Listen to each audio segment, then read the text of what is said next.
वफच्या विधेयकावरून वार पलटवार ही सुरूच असल्याचं बघायला मिळत आहे। वफच्या जमिनी हडपण्याचा डाव असल्याचा निशाणा उद्धव ठाकरे यांनी साधलाय, तर मुस्लिम नेत्यांनी जमीन गेली असं किरीट सोमय्या यांनी म्हटलं।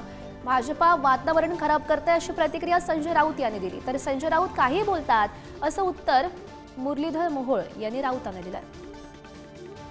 जो वक्फ बोर्डचा कायदा आलाय त्यात जे काँग्रेसच्या नेत्यांनी, ज्या मुस्लिम भ्रष्ट नेत्यांनी वक्फ बोर्डची म्हणजे समाजाची जमीन गिळंकृत केली आहे, त्याच्यावर कारवाई पुढच्या आठवड्यापासून सुरू होणार।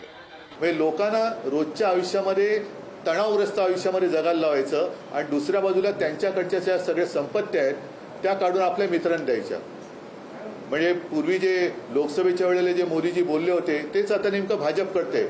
सगळ्या समाजाकडची संपत्ती जी आहे ती काढून यांचे दोस्तरले ते, त्याला आम्ही विरोध केलेला आहे। भारतीय जनता पक्ष कोणत्याही विषयाचा संबंध हिंदुत्वाशी जोडून या राज्यातलं आणि देशातलं वातावरण गढूळ करत आहे।